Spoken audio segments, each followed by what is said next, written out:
So I talked about two 1964 albums the other day, one by Otis Redding and the other by Sam Cooke, and had a lot of fun with that. That was for a response to a contest by Overkill Vids, Corey's contest.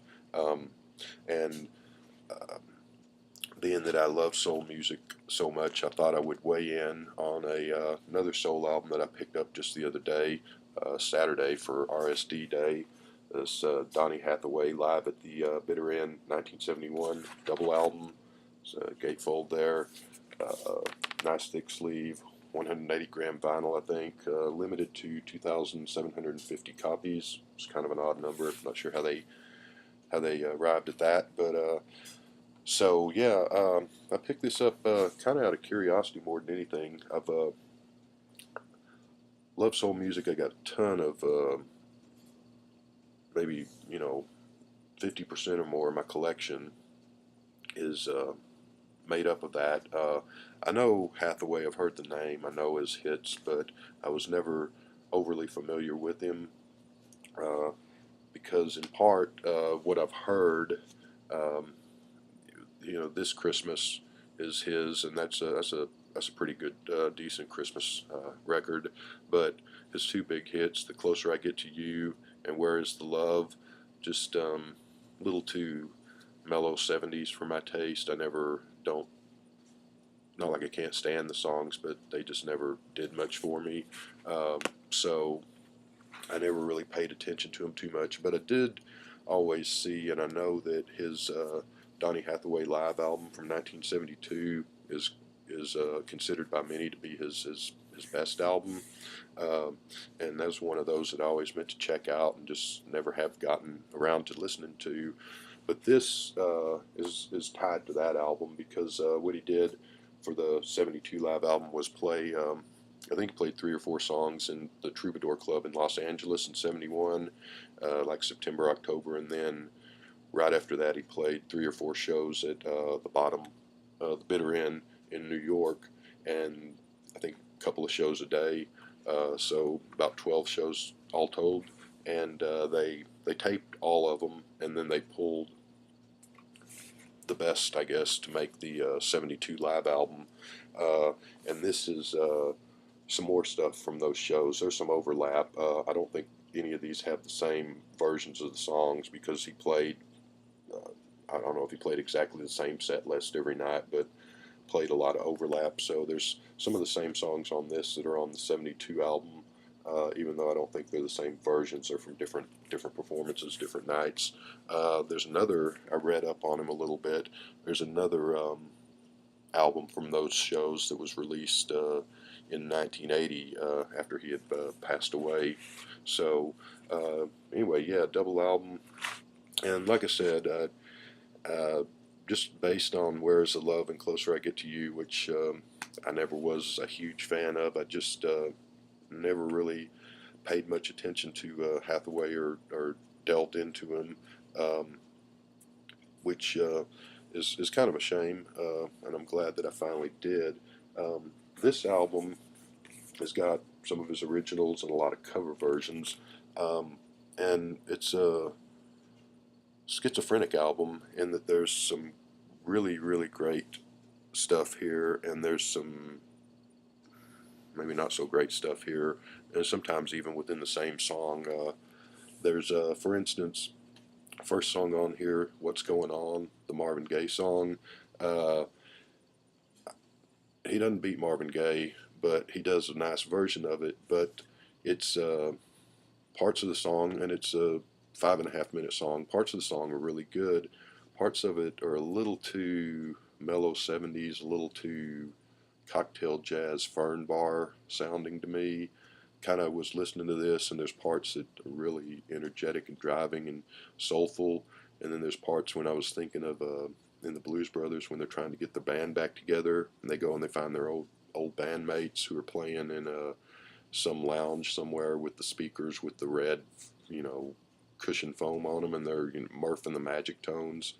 A lot of this song and parts of this album kind of gave me that Murph and the Magic Tones vibe, so which is not a good thing. But things pick up on the second song. Sack Full of Dreams and Little Ghetto Boy is a little more energetic, a little more soulful, really good groove going on that. It's got a great backing band here too.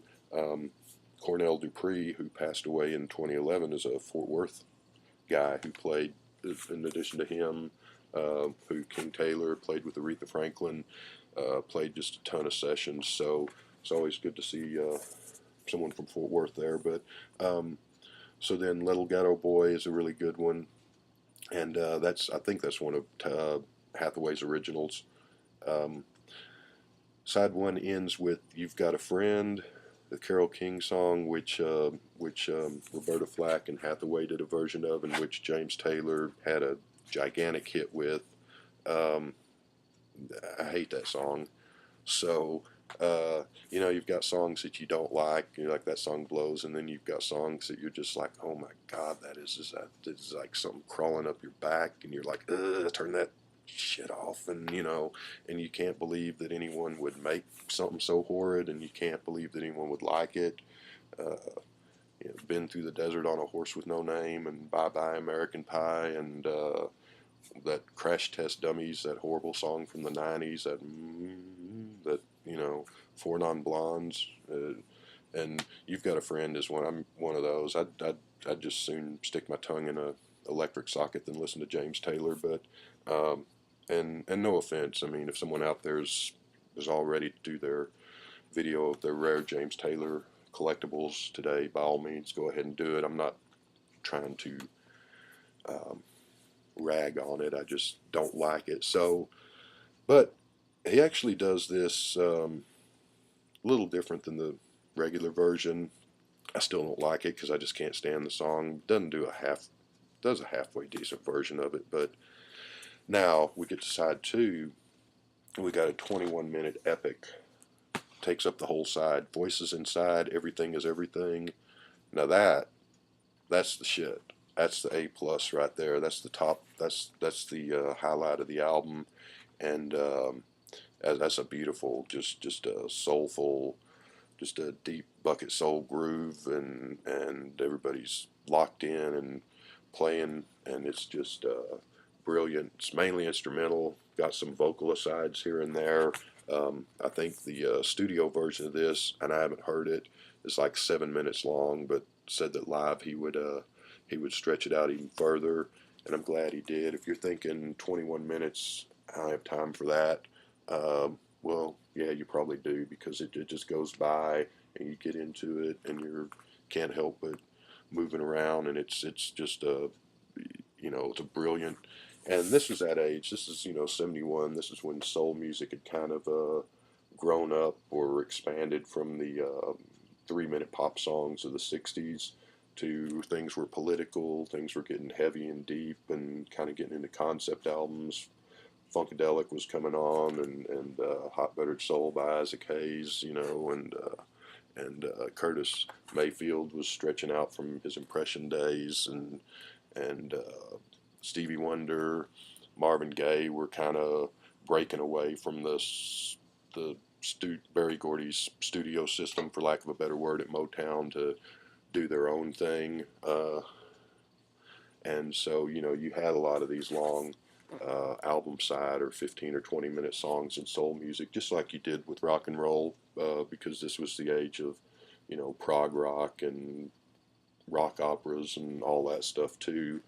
I think most of that rock and roll stuff, when it stretched out past the 3 and 4 minute song, with a few exceptions, things like some of the German stuff like Can and New and some of those bands. But I think that stuff I'm not a huge fan of on the rock and roll side. I was glad to see new wave and punk rock come and bring the 3 4 minute song back, instead of the album side of someone diddling around with their synthesizers and whatever, and singing about fairies running around in the trees and blah blah blah. But with soul music, I think these guys got it right when they did the long songs like this. I'm thinking of Isaac Hayes' 17-minute version of Walk On By, which is just epic. This is epic too. Voices Inside, highlight of the album, just a brilliant song. So that takes up the whole of side 2. Then we get to side 3. He Ain't Heavy, He's My Brother. Another song I just never could stand. Uh, just never liked it for whatever reason. Just rubbed me wrong. Uh, he does a little bit different version of the released version here by the Hollies and Neil Diamond, but I still. Second song on side 3, Jealous Guy, cover of John Lennon's song from Imagine. Really good version. Hathaway does here. Um, he he does it a little different. He kind of just does it as a matter of fact, direct vocal delivery, whereas Lennon, I think I prefer Lennon's version, but this is good too. But this lacks Lennon's sort of poignant vulnerability in his vocal delivery of the song. This is more just singing out the song, which is not a bad thing. He does a great version. It's just two different takes on a good song, so they're both worth hearing. I Love You More Than You'll Ever Know wraps up side 3, which is another just sort of driving kind of soulful funk um, piece that runs about 6 minutes. Might be the second favorite on the album. Side 4 wraps up with Hey Girl and The Ghetto, 2 songs on there, and they're both really good. So, and you got some of the songs on here like What's Going On, where it starts off and you're kind of like, this is a little too, I don't know, mellow or schmaltzy or something, and then it'll kick in a minute or so into the song and start getting a lot better. So you got some songs where you got good and bad in the same songs. You got some songs where you got really great and all the way through, and you got some that are not so good all the way through. There's nothing terrible here, even as much as I can't stand You've Got a Friend and He's My Brother. He does okay versions of them. I just don't like the songs. But so yeah, I would give this a B minus. Kick a couple of songs off there, and I'd move it into an A. Great recording, great live version. Got the Fort Worth guy there, Cornell Dupree on guitar, and the rest of the band is really good too. Hathaway's had released what was it? Not very many albums. He only released. I'm looking at my screen here. 4 albums in his lifetime, and well, I guess 5 if you count the '72 live album. Sadly, he died in 1979 in what appears to be a suicide. He apparently suffered from depression and schizophrenia, and was not too good of taking his medicine to control that, is what I've heard. So quite a loss. Good voice, kind of a sweet, soulful voice. Sounds a bit like Stevie Wonder here and there. Doesn't exactly have the uniqueness of, say, a Sam Cooke or an Otis Redding or Curtis Mayfield or a John Lennon, but a really, really good soulful voice. I have never heard any of his studio stuff, with the exception of the 2 hits, Where's the Love, Closer I Get to You, and This Christmas. So 1970 was his first album. 1973 was his last album, even though he did some studio work up till he passed away in '79. But some posthumous albums that came out of unreleased stuff afterwards. So yeah, I'll probably check out some of his studio stuff, his first couple albums at least, to see what's what. But this one, if you can find it, like I said, it's Record Store Day, limited to 2,750 copies.